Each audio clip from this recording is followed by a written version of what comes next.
Mais non, parce que ça, tu peux pas le vérifier. Ça, c'est l'islam qui dit que c'est ça. Et c'est parce que tu y crois que du coup, tu n'oses pas aller à l'encontre. Mais t'as aucune preuve. Il y a aucune raison de croire en des gens qui t'affirment que si tu vas à l'encontre de ce qu'ils ont dit et ce que Allah a dit selon eux, parce que t'as aucune preuve que ce soit pas falsifié, t'iras en enfer.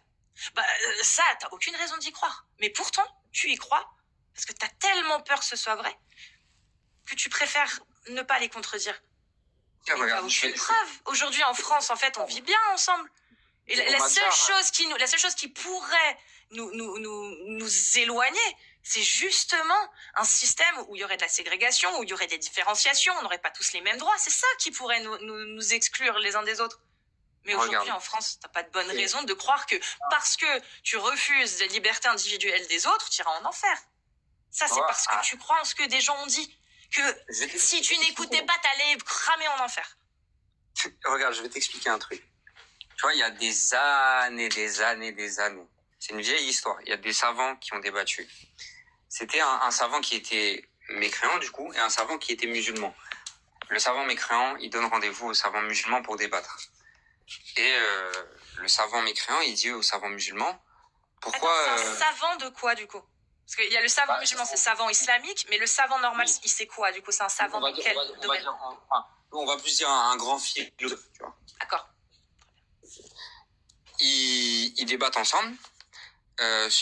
Et le philosophe, il dit au savant, pourquoi tu t'as même pas la certitude que tout ça c'est vrai, t'as même pas la certitude qu'après la vie il y a le paradis, tu vois, pourquoi tu te fais chier à faire tout ça, alors qu'en vrai de vrai, tu vois, tu pourrais faire tous les interdits de l'islam en soi.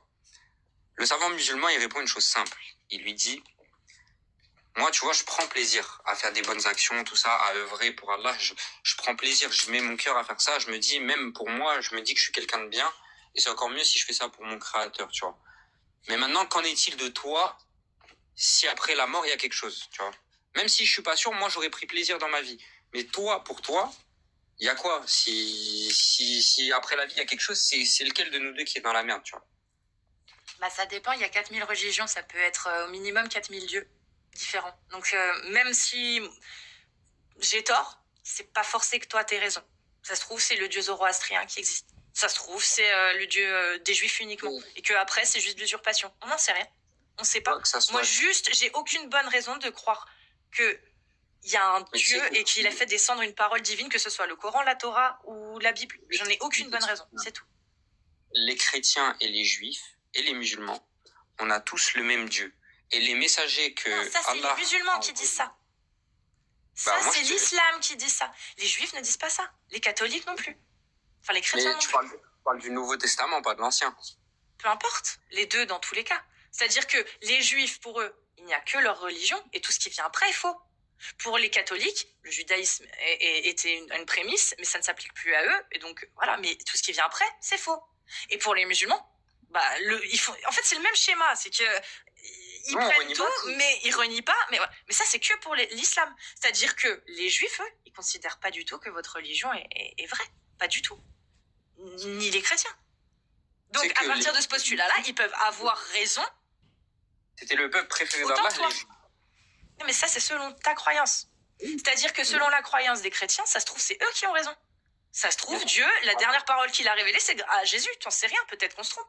Peut-être que tu as raison, il y a un paradis, mais que Allah, par contre, n'existe pas. Que ce qu'a fait révéler Allah, en fait, c'était pas du tout une révélation, c'est des récits d'humains. Dieu, il a juste appelé à une chose, c'est l'unicité de Dieu. Oui, non, mais restons, s'il te plaît, sur le sujet. Parce que là, on parlait de logique. On parlait même plus de texte. Dans la logique, tu m'as dit, la question que tu m'as posée, c'est, en gros, c'est vrai que tu ne perds rien à croire. C'est ce que tu m'as dit. En gros, toi, tu perds rien à croire, mais tu peux tout gagner si c'est vrai. On est d'accord? Bah, moi, ce que je suis en train de te dire en tant qu'athée, c'est que, ok, peut-être que je vais me tromper, peut-être que je vais me retrouver face à un dieu. Mais qui me dit que c'est Allah? Qui me dit que c'est pas un dieu bouddhiste? Qui me dit que finalement, c'était pas les Grecs qui avaient raison, ou les Égyptiens, ou totalement une religion qui n'existe même pas, que ce dieu ne s'est peut-être jamais révélé? Qu'est-ce qu'on en sait? Peut-être qu'on a tort tous les deux. Mais justement, tu dis que t'es athée. Donc, en vrai, peu importe tu te retrouves face à quel dieu, tu penses que tu seras en mode bénéf max. S'il y a quelque chose après la mort, en vrai de vrai?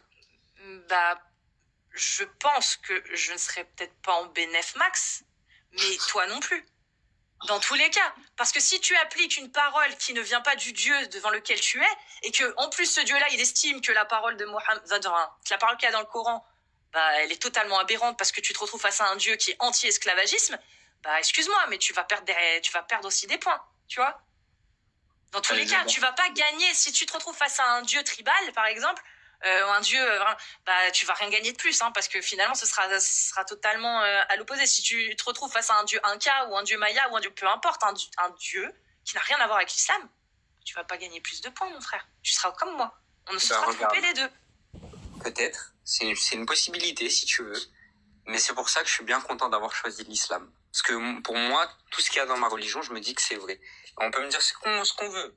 Moi, si je crois en Allah, je crois en Allah. Mais est-ce que tu as des bonnes raisons? Est-ce que tu as des bonnes raisons de renier, entre guillemets, ta propre morale? Parce que j'en doute pas. Je suis sûre que sinon, tu n'aurais pas eu autant de mal à le dire. Tu sais, on en voit passer souvent des gens, et il y en a certains qui le disent. Moi, je suis pas contre l'esclavage, je suis pour. Ils le disent. Moi, en fait, le truc, c'est toi, tu donnes pas l'impression d'être pour l'esclavage. Tu donnes l'impression d'être un peu confus parce que, bah, tant que tu ne savais pas qu'Allah, il l'autorisait, bah, t'étais contre. Logique. Mais non, maintenant que t'as un doute, tu sais plus trop. Je vais t'expliquer. C'est parce que Amir Aposta, par exemple, lui, je sais pas ses sources, je sais pas si c'est vraiment dit dans le Coran, des trucs comme ça. Et là, il y a des gens, je vois déjà venir à dire dans les commentaires, oui, il connaît pas son propre livre, je sais pas quoi. Et les gars, je suis pas une encyclopédie, je peux retenir un livre aussi gros. Et puis, il faut surtout dire que moi, je connais rien à l'islam, les gars. Je connais que les sujets que j'ai étudiés. Lui, bah, c'est pareil. Il connaît les sujets qu'il a étudiés. Mais malheureusement, bah, t'es pas tombé sur ce qui était problématique, apparemment. Moi, personnellement, je suis pas tombé sur ça. Peut-être, ça se trouve, demain, je vais lire du Coran, je vais tomber dessus, tu vois. Mais ça change rien au fait que si Allah m'autorise quelque chose ou Allah m'accorde un droit, ça s'arrête là. Si Allah me l'autorise, c'est que c'est un droit. D'accord, mais est-ce que tu as le droit, toi, de considérer que ce droit-là est totalement aberrant? Moi, par exemple, je te le dis, autoriser quelqu'un à posséder un humain, un autre humain, une personne comme toi, comme moi, je trouve ça inhumain. C'est un crime contre l'humanité. Est-ce que toi, dans ton islam, tu as le droit de le penser, ça ou pas? Je sais pas. J'ai pas envie de te dire un truc qui. En fait, c'est là le problème. C'est pas que tu sais pas, c'est que tu sais. C'est que normalement, la question se pose même pas. Tu dois avoir le droit de penser ce que tu veux. Et si tu te poses la question de savoir si dans l'islam tu ne sais pas si tu as le droit de penser ça, c'est déjà un problème. Parce que normalement, il n'y a rien ni personne qui doit t'empêcher de penser ce que tu as envie de penser. Tu as envie de penser que l'esclavage, et c'est bien, tu as le droit de le penser. Mais pas la science nécessaire pour te répondre. C'est ça surtout. Je vais pas risquer potentiellement de tomber dans le péché, voire même dans l'apostasie, à renier un droit qu'Allah m'accorde, juste pour te satisfaire, à dire oui. C'est pas le renier. Tu peux très bien dire oui, Allah l'autorise. Allah autorise l'esclavage.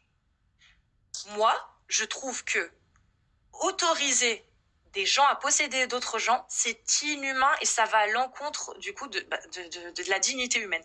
Est-ce que ça, selon toi, tu as le droit de le penser? C'est-à-dire de dire oui, j'admets que Allah l'a autorisé. Maintenant, Allah c'est mieux, peut-être qu'il l'a autorisé pour nous éprouver, mais moi je considère que c'est une abomination d'autoriser à des hommes de posséder d'autres hommes. Est-ce que ça, toi, non, tu es capable de le dire? Je suis d'accord avec Allah. C'est ça le problème de l'idéologie. Parce que je préfère me dire que c'est moi le problème, c'est moi qui suis pas normal, plutôt que me dire que c'est Allah qui a tort. Je vais jamais aller contre mon créateur. Et là, tu vois. Et si tu veux, je suis endoctriné. Et si tu veux, je me fais bourrer le crâne par mon livre. Et si tu veux ceci, si tu veux cela. Si t'es heureuse comme ça, alhamdoulilah, moi je suis épanouie dans ma religion, tu sais. Tu vois, et c'est là qu'il y a une phrase qui résume très bien tout ce que tu viens de dire. C'est que donc là je vais parler des savants des ulama, ceux qui vous font croire en des absurdités, à savoir que si tu refuses la parole d'Allah, tu vas aller cramer en enfer, vous feront accepter des atrocités. C'est-à-dire que ces ulémas-là, ils ont réussi à te faire croire en quelque chose et au final, tu acceptes des choses qui sont atroces. Et ben regarde. C'est ça le problème de l'endoctrinement et des idéologies religieuses. Et je suis heureux comme ça. si tu veux. Mais tu sais, si ce qui te rend heureuse,